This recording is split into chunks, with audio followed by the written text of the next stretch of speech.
Hello and welcome back. This is the last video of my Celestial Pirate series. This is the costume that I'm going to be talking about, and I wore this to the Virginia Renfaire last month. The first two videos of the series covered the bodice and the blouse and some of the accessories. This video is going to be covering the skirt. This is the last final part of this series. Before we get into it, the last two videos we had a lot of discussion about AI and the usage of it. I have taken from the discussions that we had in the previous ones that I'm not going to be using AI anymore. I was kind of using it as a way to expedite the drawing, sketching process. While I really love coming up with my own designs, I'm not very fast at drawing, so I was hoping to use AI in a way that I could get my ideas out a little bit faster and I wouldn't have to sketch every single iteration. From those AI images, I did create my own sketch, which you can see here, and from that sketch I made my whole costume. Because we've talked about it so much in the last two videos, I don't really want to continue beating this topic into the ground, but the general reasons that I won't be continuing to use AI in the future: for one, it's really bad for the environment, it takes up a ton of energy, so until there can be a more sustainable way to use AI, then I don't really want to impact the environment negatively more than I already do just existing as a human. I always try to do things in as sustainable way as I can, and there is really no sustainable way to use AI right now. The other reason is obviously the art theft. Originally, I had thought of my usage of it as kind of like sourcing images from Pinterest, where I'm not really using any of the images in my final product. It's not really like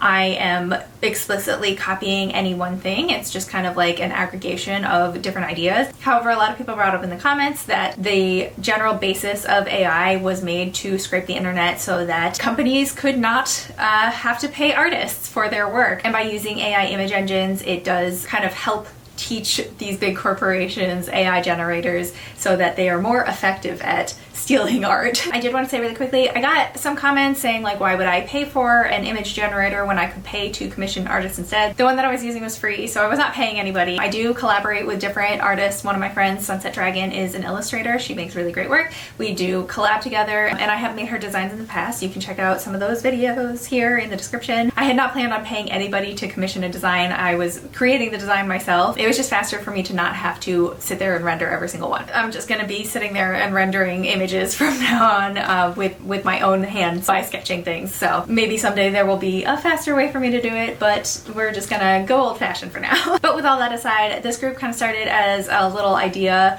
of having a celestial sky pirate group with my friends Cell and Aaron, Copper Cosmonaut and Aaron Eliz. Cell recently moved to Japan, and the Virginia Renfaire was kind of going to be their last Renfaire with us, so they were our pirate captain, and we thought that celestial sky pirates, skyrates, was a good send-off for Cell. We all picked out our different roles in the crew, and I chose to be the gunner. The gunner is the person who takes care of the cannons, makes sure that they are doing cannon things and taking care of weapons and stuff. So I had added a little fake pistol, I added some little fake grenades, and I'm still trying to think of more ideas that I can add in the future, because this was for the Virginia Renfaire. They're less strict on their weapons policy than the fairs that I normally go to. So Maryland, for one, has a really strict weapons policy. So I'm trying to come up with more ideas for how I can add more magical looking weapons that aren't going to look enough like a real weapon that I'll get stopped at security and have to put it back in my car. So if you have any ideas, I would love to hear them. I'm going to be wearing this again with some more friends at the Maryland Renfaire during Pirate Weekend. So definitely, if you want to be a space pirate with us, then feel free to join us and come say hi during the Renfaire. I think that's all of the information that I wanted to give you guys, so let's get started working on the skirt. Alright, we leave for Virginia tomorrow, so this is the last day I have to work on this costume, except for maybe some hand sewing or jewelry stuff. But today we're starting on the skirt, and we're also going to finish the skirt.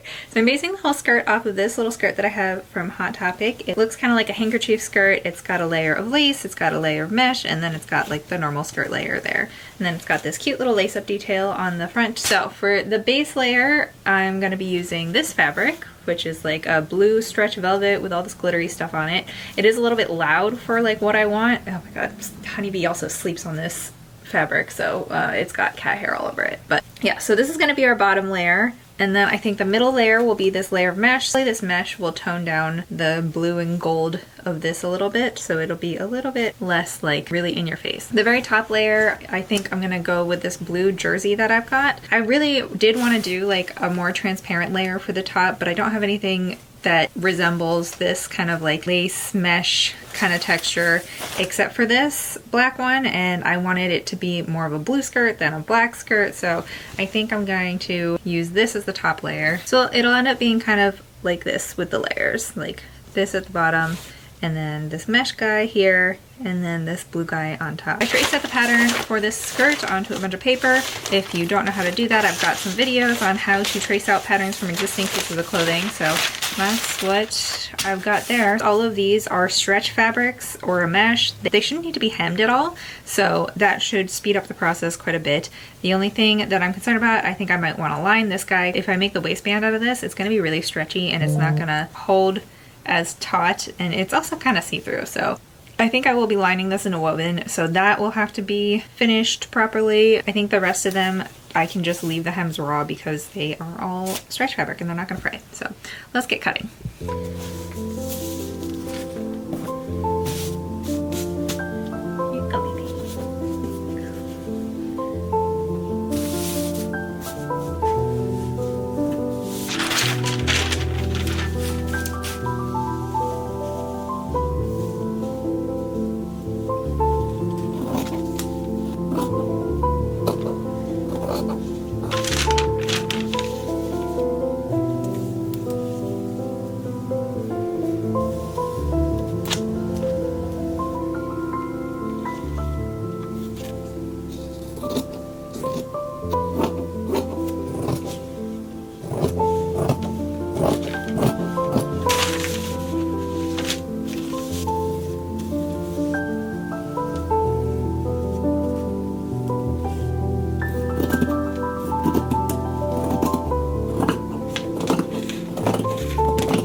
When you overlock pieces, it leaves this ugly tail of thread, which can also unravel if you just leave it raw like that. The way to deal with this and finish it nicely is tuck all the raw ends into the stitching made from the overlock machine.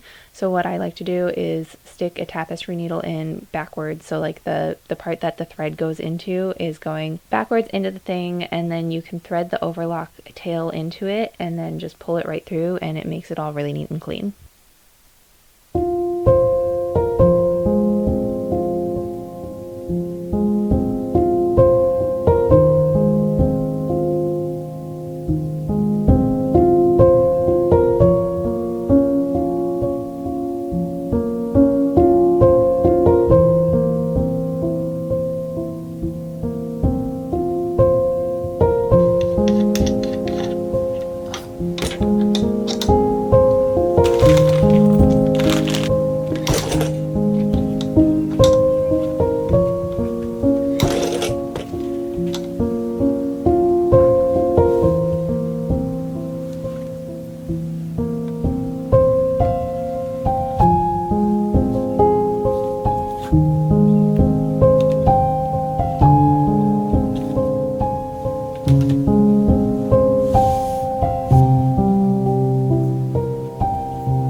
Okay, so the skirt is pretty much done. It just needs like the little lacing there, but it's a little bit large. I purposefully made it so that it was larger, so it would sit lower on my hips, because the one that I have originally sits like right at my waistline, and I was thinking that for a pirate it might look cool if it was a little bit more waisted. I probably should have just shortened the waistband instead so that it was more like this instead of all the way up here.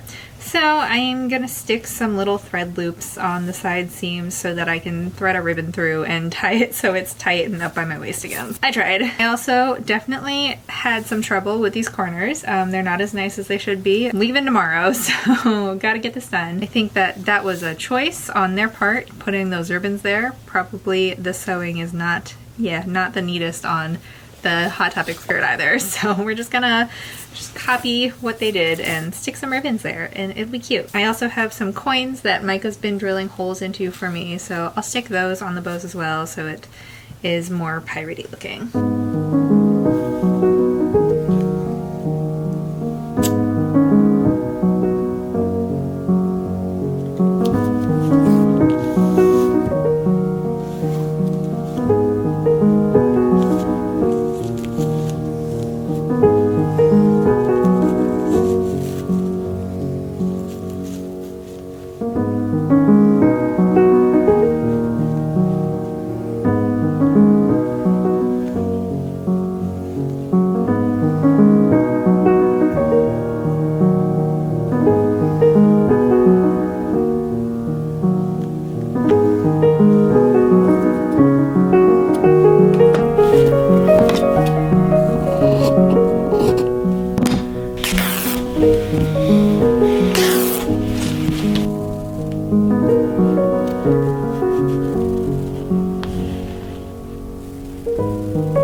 guys enjoyed this video. I had a lot of fun making this costume and a lot of fun wearing this costume. I am really happy with how the skirt turned out. It is not quite the right size for me. It's kind of too big because I did make it to sit lower on my hips, but then I decided I didn't want it to sit that low because it was too long. I should have just shortened it. So that is probably my biggest qualm with this costume. However, I frequently will just add like little tacks or just even safety pins into the side seams of my clothes just at the waist so I can cinch them a little bit better. Off the rack clothing obviously just doesn't always fit everybody. So I do make that alteration to my clothing frequently, so it wasn't a huge deal to have to do that. It's just kind of annoying because I made this myself and theoretically it should fit really well. Yeah, that's probably my biggest issue. If I had had time to make a mock-up and like go through the actual fitting process, I don't think this would have been a problem, but I made this whole costume in about 5 days, so it's not my best work, but I am still really proud of how it turned out for making it on such short notice. I was traveling a lot the couple months before this Renfaire, so I was really strapped for time, so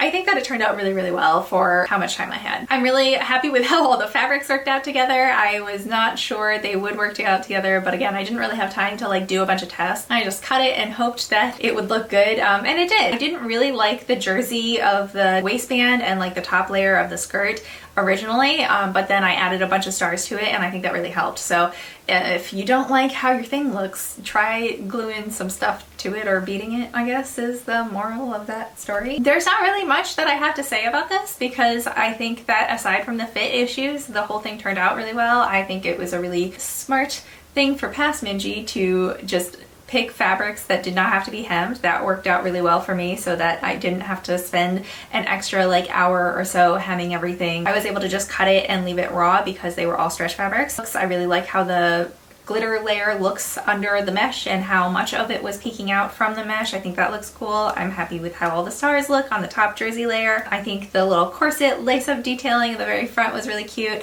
And I didn't come up with this pattern my own. This was taken off of a skirt that I already own. So like I kind of knew that I liked the skirt already, so I wasn't too concerned about that. Again, if you want to check out videos where I show how I take patterns from existing clothing, you can check that out in the description. I'll have those links there. Being able to take patterns from existing clothing makes it really easy to make clothes that fit really well, for one, because you already know what it fits like, and also really just like cuts down on the like the pattern and design process when I can say like, okay, I want this piece of clothing that I already have, but I wanted in these colors to go with this costume. It's just a really easy way to kind of speed the whole process along. I feel like I keep saying that I'm looking to speed up the process of making a lot, and like normally I would like to take my time, and I really encourage everybody to take their time with sewing. It's a lot more relaxing when you're not feeling like you're rushing through everything. I do, however, personally feel a lot of pressure from like YouTube and stuff to get things out quickly. I also have so many costumes that I want to make all the time. The faster that I can make them, the more of them that I can make, obviously. So I'm still kind of trying to personally find a balance between speed and being able to enjoy the process of sewing. I think that's a lot of what burnt me out in the first place. Partially, I've got Frau off to the side here, but I was getting really overstimulated just by the embroidery process because the machine was really loud on Frau. So that, coupled with the pressure of constantly feeling like I needed to pump out costumes as quickly as possible, or like pump out sewing projects as quickly as possible, really contributed to my burnout. So I'm trying really hard to figure out a good balance of how many projects I can actually reasonably do and still like make my living off of YouTube, you know? That was kind of a whole rant that wasn't really relevant to anything, but I didn't want you guys to keep hearing me say like this will make things faster, or I'm trying to like expedite this process, or I'm trying to make things as quickly as possible, and then feel like that is just something that you have to do, is like go as fast as possible. I don't encourage going as fast as possible. I think that you should take your time and do things at a pace that like keeps you interested, but also like lets you learn and really hone in on your skills, I guess. Yeah. Back to the actual topic of this video. The skirt I think turned out really well. The skirt was something that I got the most comments about on Instagram and on TikTok, asking me like where I got it, what pattern I used, what just lots of questions. Now you've seen how I made it. It's pretty simple and I really just took a pattern off of a skirt. So I'm sorry that I don't have an actual pattern. If I end up having time in the future, then I might release it as something that is like on a Patreon or something if you guys are interested in that. I have thought about Patreon a couple times in the past, but have never felt like I am consistent enough with things, and I wasn't really sure what I would put on it. So if you guys are interested in seeing me create a Patreon, let me know in the comments and let me know like what you might want to see on there. That's it. I'm really happy with how this costume turned out generally. It was pretty comfortable to wear and I had a really great time having a last Renfaire, at least for a while, with one of my best friends, so you should check out their channel. They're in Japan right now and doing lots of cool Japan stuff. Yeah, if you like this video, please give it a thumbs up. If you have any questions, comments, I don't know, any of the questions that I asked earlier, please leave that in the comments. And if you want to see more of my sewing projects, more Renfaire videos, more like general vlogs, and some styling videos, then please subscribe if you haven't already, and I hope to see you guys in the next video. Bye!